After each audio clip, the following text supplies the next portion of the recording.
हमारी आज की कहानी का शीर्षक है कुशल मूर्तिकार का घमंड। एक मूर्ति बनाने वाला मूर्तिकार था। वह अपने काम में बहुत ही कुशल था। वह लकड़ी और पत्थर की मूर्तियां बनाया करता था। उसकी बनाई हुई मूर्तियां एकदम असली लगती थी, यानी कि मूर्ति और असली व्यक्ति को देखकर पता ही नहीं चलता था कि मूर्ति कौन सी है और व्यक्ति कौन है। वह देश विदेश में अपनी मूर्तियां बेचा करता था। उसे अपने इस अनोखे हुनर और काम के लिए देश विदेश से कई इनाम मिले। उसे बहुत सा पैसा मिलता था। उसकी असली लगने वाली मूर्तियों की प्रसिद्धि चारों तरफ फैल गई थी। जैसे जैसे उसे पैसे और शोहरत मिलते गए, वह घमंडी और अभिमानी होता गया। एक बार किसी ज्योतिषी ने उसे बताया कि वह बहुत जल्द मरने वाला है। मूर्तिकार चिंता में पड़ गया। फिर उसने सोचा कि क्यों ना वह अपनी कला से मृत्यु के देवता यमराज को भी धोखा दे दे। बस फिर क्या था, वह उसी दिन से हूबहू अपने जैसे दिखने वाली मूर्तियां बनाने में लग गया। उसने अपनी 6 मूर्तियां बना ली। जब मूर्तिकार बिना हिले ढुले उन मूर्तियों के बीच में जाकर खड़ा हो जाता था, तो अच्छे से अच्छा पारखी भी मूर्तिकार को ढूंढ नहीं पाता था। फिर क्या था, अब तो मूर्तिकार और भी ज्यादा घमंडी हो गया।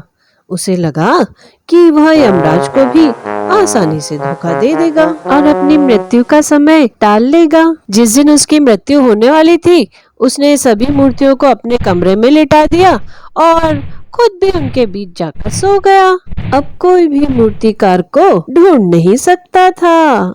जब यमराज उसे ले जाने उसके घर आए, तो यह क्या, यहाँ तो 7 मूर्तिकार सो रहे। यमराज के लिए असली मूर्तिकार को पहचानना मुश्किल हो गया। यमराज सोचने लगे कि वो क्या करे, कैसे असली मूर्तिकार को पहचाने। तभी उन्हें एक उपाय सूझा। वो बोले, अद्भुत मूर्तिकार, तुम्हारी कला का कोई जवाब नहीं है। तुमने अपने जैसे 6 और मूर्तिकार बना डाले। सचमुच तुमने तो मुझे आश्चर्यचकित कर दिया है। मैं भी तुम्हें ढूंढ नहीं पा रहा हूँ। यमराज की बातें सुनकर मूर्तिकार मन ही मन फूला नहीं समा रहा था। वो बहुत खुश हो रहा था। तभी यमराज बोला, ओह मूर्तिकार, ये तुमने क्या किया? इतनी अच्छी मूर्तियां बनाई, लेकिन एक गलती कर दी। बस इतना सुनना था कि मूर्तिकार, जिससे अपने आप पर घमंड था कि मूर्ति और असली इंसान में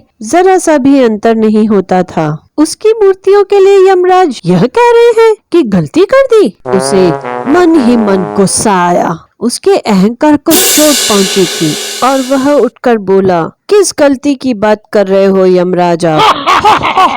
मूर्तिकार, बस मेरा काम हो गया।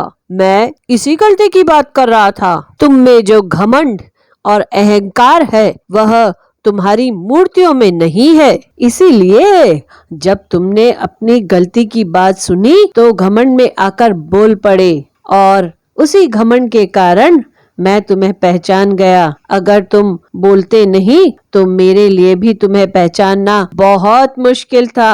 यह कहकर यमराज मूर्तिकार को लेकर चले गए। दोस्तों, इस कहानी से हमें 2 शिक्षा मिलती है। पहली शिक्षा तब मिलती है जब मूर्तिकार ने अपनी मृत्यु की बात सुनकर भी हार नहीं मानी। जब कभी भी हम किसी मुसीबत में हो, तो हमें अपनी योग्यता और कुशलता दोनों का उपयोग करके ठंडे दिमाग से सोचते हुए मुसीबत से बाहर निकलने का प्रयास करना चाहिए। और दूसरी शिक्षा यह मिलती है कि हमें अपनी योग्यता का कभी भी घमंड नहीं करना चाहिए, क्योंकि जब कभी भी हमारे घमंड पर चोट होती है, तो हम गलती कर बैठते हैं। हमारे वीडियोस अगर आपको पसंद आते हैं, तो चैनल को सब्सक्राइब करिए। यह बिल्कुल फ्री है। इस कहानी से संबंधित कोई भी सुझाव या कमेंट हो तो कमेंट करिए, लाइक करिए, शेयर करिए। धन्यवाद।